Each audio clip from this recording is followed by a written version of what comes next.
Well, welcome back. Something very interesting for you guys today. As you can tell from the title of this video, this is the SwMotech tail bag buying guide. Yes, SwMotech have been kind enough to send me their entire range of tail bags for me to show you guys. So we've got 7 bags, I think seven bags to look through, but rather than me do it here in the garage and take you through each one individually here on the workbench, which might be a bit long-winded, I'll run a clip in a second that I've already filmed. Basically, I've mounted each bag onto the bike, so it gives you a better feel of what the bags look like size-wise on my particular bike. Now, I'm not going to insult anybody's intelligence and show you how to mount them onto a bike. Each bag comes with 4 lashing straps, 2 at the front and 2 at the rear. They can either be mounted on a pillion seat or on a rear rack, but if you don't have a rear rack, it doesn't matter. Each one of these bags I'm going to show you can be mounted on a pillion seat. It just means if you do have a rear rack, you have got the option, you can mount 2 of these then onto your bike. If you don't like using panniers, you can mount then 2 tail bags on the back of your bike, one on the pillion seat, one on the rear rack, just in case, you know, if you do go on a longer tour and want to take that bit more gear with you, you have got that option. Each of the bags have a water resistant outer shell but 100% waterproof inner dry bag. Some of them come within an inner dry bag, a couple of them have an outer shell 100% waterproof bag. A couple of the bags can be used as rucksacks, but each of the bags come with either a shoulder strap or some form of carrying handle that you can carry it around once you've removed it from your bike. So that's just a couple of the features I wanted to mention that applies to all of the bags throughout the tail bag range. So what we'll do now is have a look at each one individually. If you have got any further questions, do leave them in the comments section below and we can discuss it further later on. So let's get to it. Roll the tape. So first up we have the Slipstream, the smallest tail bag in the range that they do. Comes in at 13 litres main compartment with 2 outer pockets, but the 2 outer pockets are not part of the 13 litres of capacity on this tail bag. Elastics located on the top of the bag, ideal for securing a waterproof jacket or trousers, or maybe a set of gloves, something you need to gain access to quickly. We've located it half on the pillion seat, half on the rear rack, but it can be moved forward or backwards depending on your particular bike and how you wish to secure it. But an absolute ideal one-day travel bag. Water resistant YKK zippers on the outer pockets and the 100% waterproof inner dry bag, keeping your belongings 100% dry. So next up we have the rear bag, a 24 to 36 litres tail bag. As you see it now on the screen, it's 24 litres of capacity, but this will extend upwards and outwards, giving you that maximum 36 litres. 2 high-vis tabs on the rear of the bag, helping you to be seen in low light and in the dark. Sturdy carrying handle for when you dismount the bag and carry it off into the hotel or wherever you may be going. Again, an ideal one-day travel bag, or this could even take you up to 2 or 3 days, as you can get a lot of gear into this bag. 2 securing straps at the front and 2 at the rear. Again, water resistant YKK zippers on the outer pockets. Here I've opened the bag, the flip up top on the bag, showing you how to gain access into the bag, and here you can clearly see how I've connected the rear straps onto the tail of the bike. Next up we have the Jetpack, a 20 to 33 litre tail bag. This bag will double up as a rucksack, and as you see on the screen here, this is at its 20 litres of capacity, but again it will extend outwards to give you that maximum 33 litres of capacity. Sturdy carry handle. You see how long this bag is here, full coverage of the rear pillion seat and the rear rack, and how it extends and how it secures to the rear of the bike.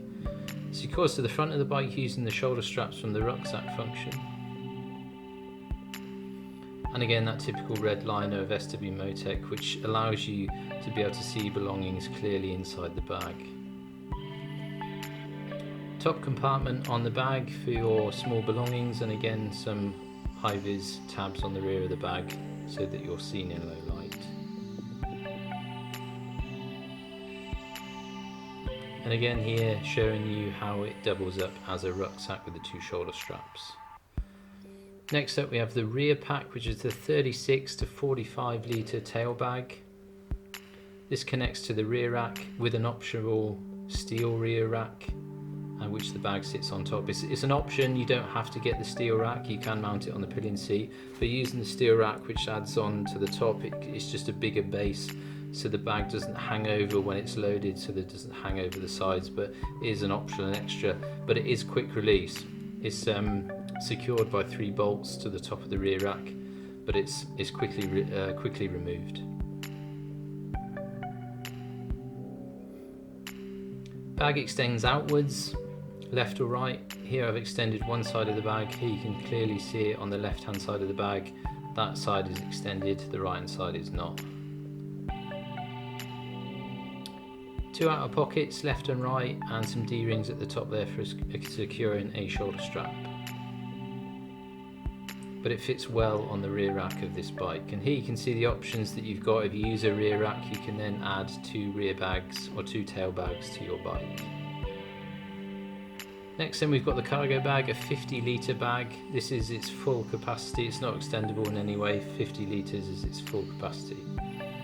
Personal favourite of mine, when loaded, as you can see here, it doubles up as an optimal backrest, very comfortable when riding, great bag. Again, left and right of this bag you've got elastics for securing a waterproof jacket or trousers. Left and right you've got 2 underslung panniers or 2 outer bags, which when they're full they do hang over the side of the bike, acting as panniers. Again, 2 straps front and rear for securing to the bike, and a carry handle located under a zipper for dismounting the bag. As you can see here, left and right you've got the 2 underslung pockets which will act as panniers when fully loaded. So next up we have the race pack, getting slightly bigger. We're talking 50 to 65 litres. This is getting a bit more hardcore touring. It is quite a tall bag. A lot of equipment can be fitted into this bag. Again, fits perfect on the pillion seat rather than on the rear racks, just seems to fit better on the rear of the bike or on the rear of the seat.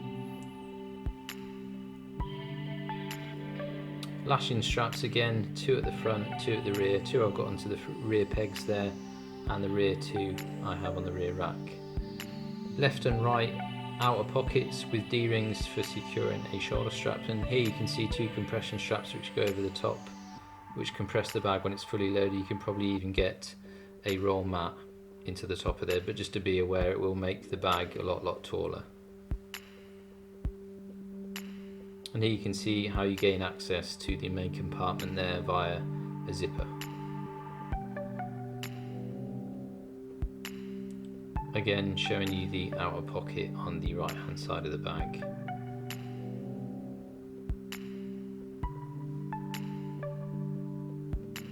And lastly we have the speed pack, the absolute juggernaut of tail bags that they provide, a 75 to 90 litre bag, and here you can see with detachable panniers. The panniers attach via Velcro straps, you can see on the right hand side there, and again you can see the typical red liner of the inside of the bag itself. Outside pockets at the front and rear, and 1 at the left and right, and here you can clearly see where the panniers are attached to the main bag there via these Velcro straps. Again, as always, 2 lashings on the front and 2 on the rear. There you can see there, again this one's mounted on the rear pillion seat, seems to fit better on the back of the bike on the seat. Largest of their bags, it is quite large, but again you can get a lot of equipment in there for the hardcore tour, and again you can see there how the panniers are attached to the main compartment of the bag via some Velcro tabs. And again, an outer pocket. And here we're slightly backed off, you can see there how big this bag is, but it does fit well on this bike. Well, there you have it. Hopefully that's been of interest to you. I'd like to take the time now to say thank you to SwMotech for sending me the entire range of tail bags for review. If you do have any questions or comments, then be sure to leave me them in the section below. Likewise, if you do purchase any of the items that you've seen in this video, be sure to let me know how you get on with it. SwMotech are keen on a bit of feedback just from other customers and not just from me. Likewise, links to their website will be in the description below, so do check out the products you've seen in this video today if you are in fact interested. And hopefully that's been of interest to you, and I'll catch you next time. Take care.